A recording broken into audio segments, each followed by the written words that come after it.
Ronald Reagan once said, "For years I have heard the question, how could an actor be president? I've sometimes wondered how you could be president and not be an actor." With JFK in the 60s, America had had a president who became a TV star. Now it had elected a TV star president. For the 1980s, this was quite remarkable. Of course, no one knew then what the 21st century would bring. But in hindsight, it can look like a dress rehearsal. Reagan seemed the fulfillment of conservative Daniel Boorstin's worst nightmare, a truly empty celebrity in the White House. In that sense, he was the opposite of his predecessor, Jimmy Carter. Whereas Carter was all work and no ceremony, Ronald Reagan was a purely ceremonial president. His policies crafted and carried out by the more pragmatic and experienced functionaries who were presented as his helpmeets, but were in fact his handlers. Whereas Carter had been an aloof and self-righteous intellectual, Reagan was amiably lowbrow, downright cuddly, and, like any Hollywood careerist who never managed to climb beyond the middle rungs of the ladder, an inveterate, ingratiating schmoozer.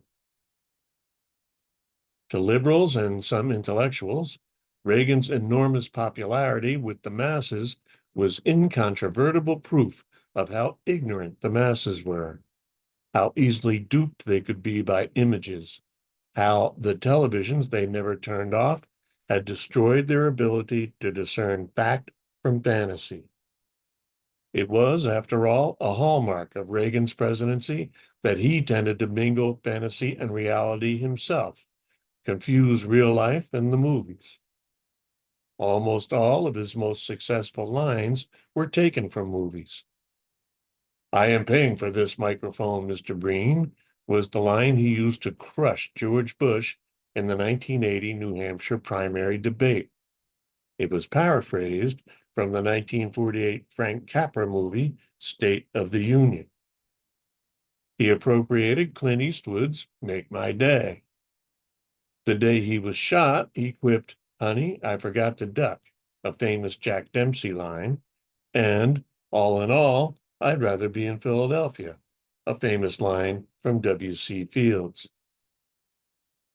Even Reagan's first run at the presidency was a strange mix of fact and fantasy.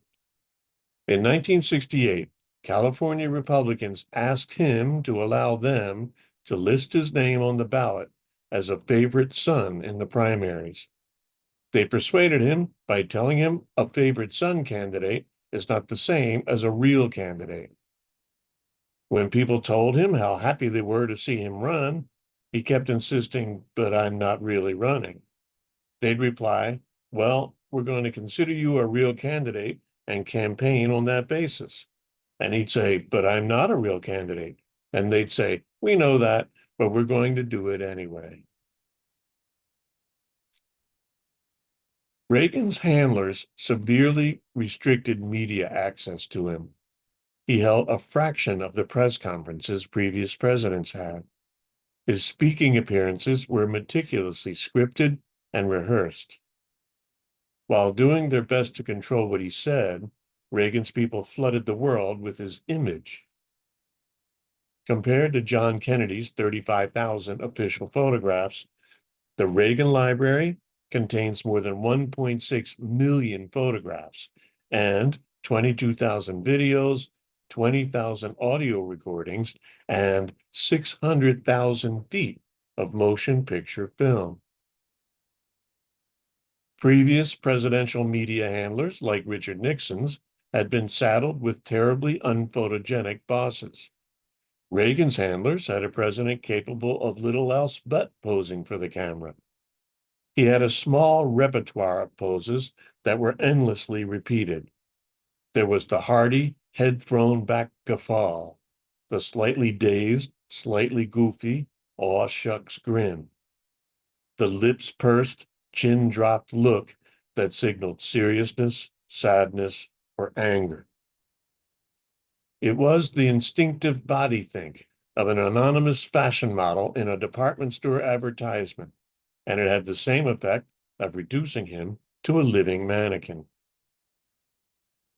The most polished of presidential photos up till that time, they are also the least interesting. Posed with other actors or models, Reagan faded into the group. Posed with more ordinary people, he looked like a life-size cutout. In China, 200 years before the Christian era, a warlord named Qin Shi Huang declared himself emperor.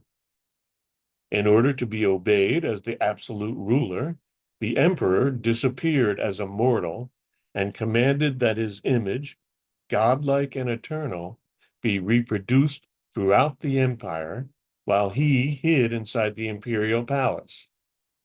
The empire became his body. The palace was his heart, the roads his veins, the army his feet, the great wall his skin, his laws and proclamations his voice. Though the emperor was invisible, he was represented in full throughout the empire. When he died, he disappeared deeper into the empire, buried in a secret tomb that replicated the whole empire in miniature, walled and guarded by an army of terracotta soldiers. Over the course of his 2 terms, Reagan, like the emperor, gradually disappeared physically. It was almost as though he were discarding body parts. He feigned laryngitis when he didn't want to speak to reporters, pleaded hearing aid failure when he didn't want to hear their questions. Throughout his 2nd term, he seemed rarely to be in the White House, and when he was there, he was often napping. When he wasn't napping, he seemed to be in a waking dream state, his mind disappearing almost completely into movie fantasies. While the real Reagan disappeared, his image kept appearing all over the world. In a literal sense, he became his own symbol, vanishing into his own empty and flat image, multiplied endlessly like a video loop. By his 2nd term, those images, ubiquitously reproduced, began to make his tenure seem eternal. He was the first president in the memory of many Americans to have survived 2 full terms, and the notion of his going for a third, trial marketed by his supporters, was not poorly received. There was an ageless quality to Reagan, a sense of America having become unmoored from time, a perception of his image, all at once youthfully gay and old as a Komodo dragon, floating in a haze of postmodern hyperreality. There was no sense that America was going either forward or backward, no sense of motion at all. If, as Norman Mailer had forecast, Kennedy's presidency was a national soap opera, then Reagan's became a national sitcom. Not in its first prime-time run, but in a steady state of syndicated reruns like MASH or Cheers, appearing weeknights at odd hours on various channels and seeming to have been on forever, a kind of ritual performance of daily life. The immutability of Reagan's omnipresent image may explain much about his curious power over the hearts and minds of so many people.